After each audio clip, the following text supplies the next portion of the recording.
Hola, bienvenidos. Soy Julio Paredes Riera, docente titular de la Universidad Metropolitana sede Machala. Vamos a trabajar en esta sesión currículum.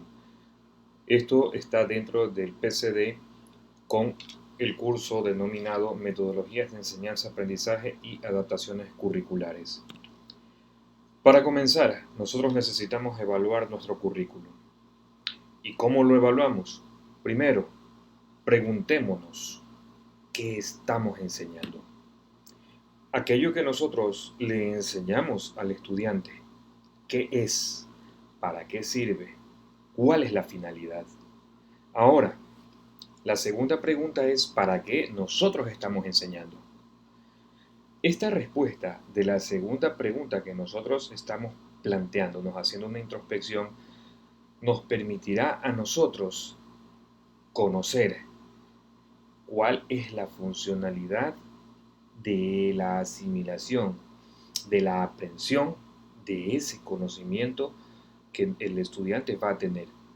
La tercera pregunta es, ¿nuestra disciplina la hemos planificado desde una perspectiva de la diversidad? Porque recordemos que todos los seres humanos tenemos la particularidad de ser biopsicosociales. Entonces, esto nos permite a nosotros que de, cada uno tengamos una infinidad, una multitud de formas de exteriorización del pensamiento. Yo invito a que nosotros respondamos estas interrogantes planteadas del slide anterior en el foro de nuestro EVA, Entorno Virtual de Aprendizaje. Nosotros necesitamos evaluar nuestro currículum, pero ¿cómo vamos a hacer eso? ¿Cómo evaluamos nuestro currículum? La respuesta es sencilla. Primero, nuestro currículum es actualizado. Ojo, actualizar nuestro currículum no significa que nosotros simplemente cambiamos el periodo, el parcial o el año para simplemente cumplir con ese menesteroso requisito institucional. ¿En qué consiste el currículum? Tampoco consiste en que tú vas a copiar los mismos objetivos y los vas a poner abajo. Incluso en el PEA o en el syllabus no es el mismo currículum para todas las carreras que tú des. Si trabajas una sola materia, se debe enfocar cada uno de los logros y los objetivos en función al perfil de salida de la carrera que se está ofertando. Si nuestro currículum es actualizado, si esta respuesta es afirmativa, nosotros vamos al siguiente paso. ¿Cómo determinar si este currículum es actualizado? ¿Por qué? Parece que sería similar a lo que acabamos de conversar, pero la dinámica del conocimiento es dialéctica. Esto significa un cambio constante. Todos los eventos que suceden, en los cuales nosotros estamos envueltos, es dinámico. Nada es estático. Por lo tanto, aquí cabe la siguiente pregunta. Nosotros, como formadores, como docentes, ¿qué estamos formando? Valga la redundancia. Nosotros estamos formando personas profesionales, analíticos, reflexivos, críticos, o nosotros estamos preparando another break in the wall, otro ladrillo, o en este caso, otro clavo más de la fábrica de clavos. Entonces, mucho ojo, esto queda para nuestra introspección. El problema de la academia es generacional. ¿Por qué? Este problema clásico surge porque el modelo de la escuela, el modelo de la academia, data del siglo XIX. En la actualidad los profesores son del siglo XX y los estudiantes son del siglo XXI. Estos estudiantes del siglo XXI incluso tienen etiquetas, tags en su generación y algunos ya desde que nacen tienen dispositivos electrónicos, dispositivos móviles y acceso a la tecnología. Incluso papito, mamita, para aliviar las tensiones con los hijos, le dan el teléfono, le dan la tablet o simplemente le ponen la televisión y le dejan el control remoto. Estamos preparando a los estudiantes para que ellos rompan la hegemonía social, es decir, que ellos puedan generar el cambio, ese cambio que se está necesitando, un cambio generacional, la ruptura, la contrahegemonía del sistema social, o estamos preparando a los estudiantes para la empresa, es decir, que simplemente sean obreros y ejecutores de tareas. Ejecutar las competencias, ser competentes. ¿Cuál es la evidencia del resultado del aprendizaje? Ojo, no es simplemente decir, estoy cumpliendo, he cumplido, lléname el formulario de que hemos visto los temas. La pregunta o el meollo del asunto radica en el aporte significativo, es decir, la competencia real. ¿Qué sabe hacer el estudiante? Es innegable e indiscutible el ubicuo vacío que se evidencia en las reformas curriculares del sistema de educación básico. Extirparon historia, geografía, cívica, valores, y en la actualidad nos bombardean mediáticamente con pregones de perspectiva de diversidad.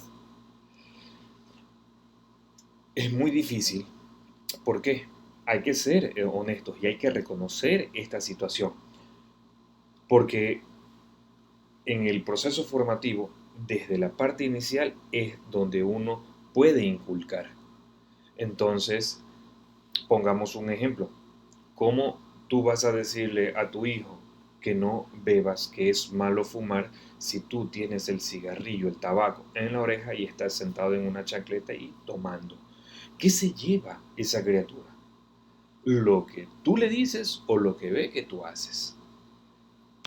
Entonces, esto nos permite a nosotros enfocar que el reto más grande que tenemos como academia es la perspectiva de la diversidad. Ecuador es un país plurinacional, multiétnico, entonces esto viene denotado por el acceso a la comunicación y a las tecnologías de información.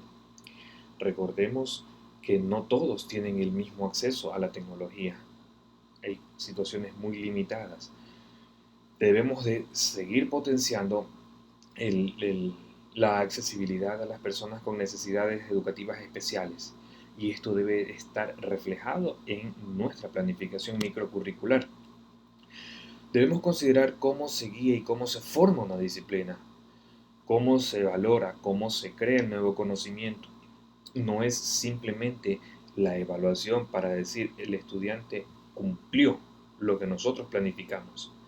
La idea de la evaluación es poder tener el dato real de la habilidad y la destreza que tiene el estudiante al momento de ejecutar una tarea determinada. ¿Cuáles son los límites de la disciplina en lo que hace y lo que no se considera? Ejemplo, los estudiantes, lo que pasa en el sistema de educación latinoamericano. El estudiante está 5 años o tal vez un poquito menos en el caso de que se haya dedicado. ¿Qué sucede cuando se gradúa y busca empleo? Por lo general, eso que ya vio queda obsoleto. El cambio es vertiginoso, el cambio es instantáneo.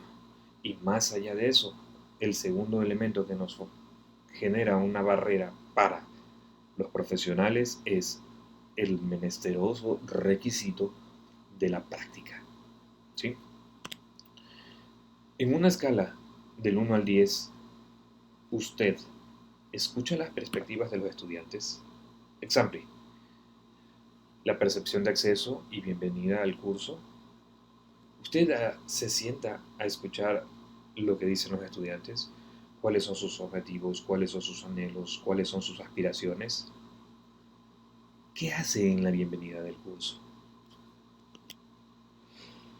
Nosotros, y esta pregunta hágasela usted mismo, ¿compartimos conocimiento o enseñamos conocimiento? ¿Somos todavía los docentes conductistas que manejan el eje de que solo yo tengo la respuesta, solo yo sé y el estudiante debe de aprender?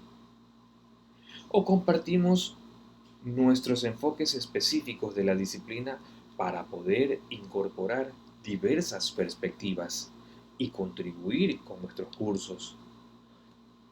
Desde la dinámica de nuestras prácticas educativas, nosotros ofrecemos ejemplos, ofrecemos materiales relacionados con el contenido, ofrecemos lecturas actualizadas, ofrecemos lecturas que verdaderamente van a servirle al estudiante, exhibimos trabajo de variedad de expertos, invitamos a expertos, contextualizamos y contrastamos para dar legitimidad a los conocimientos que nosotros damos frente a lo de los expertos, o prevalece nuestra imperante idiosincrasia. Investigar es una aproximación a la vida cotidiana. La educación superior crece y se fortalece completamente con formaciones de grado y de postgrado que exigen investigación. Y aquí les comparto, investigar, según la Real Academia de la Lengua Española, es averiguar o descubrir algo. Es decir, actividades intelectuales y experimentales sistemáticas con el fin de aumentar los conocimientos en una materia. Pero también en lengua aborigen tenemos lo que es investigar, una aproximación a la investigación. En Aymara, que es un dialecto boliviano que también se utiliza en Perú, en Argentina y en Chile, es Yataxaña.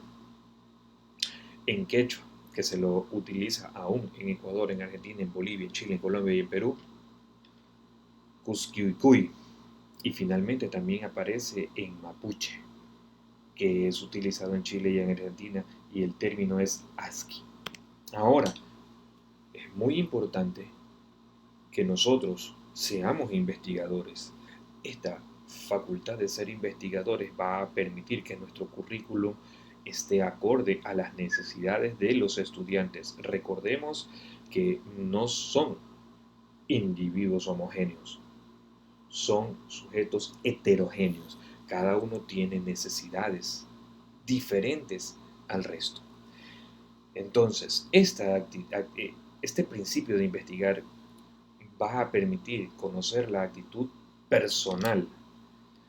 Esa va a ser una iniciativa intelectual a través de nuestra capacidad de observación y nuestra inquietud por conocer. Nosotros debemos de familiarizarnos en nuestro entorno con nuestro grupo de estudiantes. Luego debemos de generar la reproducción del conocimiento. Luego vamos a producir el conocimiento y finalmente el estudiante con ese conocimiento que fue producido en el aula de clase va a tener la capacidad de crear. Si estamos hablando de ingenierías, va a tener el ingenio de poder presentar soluciones a las situaciones actuales. El requerimiento institucional es académico, profesional y empresarial. Vamos a considerar pasos prácticos, sugerencias del diseño curricular y del curso para fomentar un ambiente de aprendizaje inclusivo para los estudiantes. Bienvenidos. Los invito a fortalecer esta pequeña intervención con una publicación mía. Muchas gracias.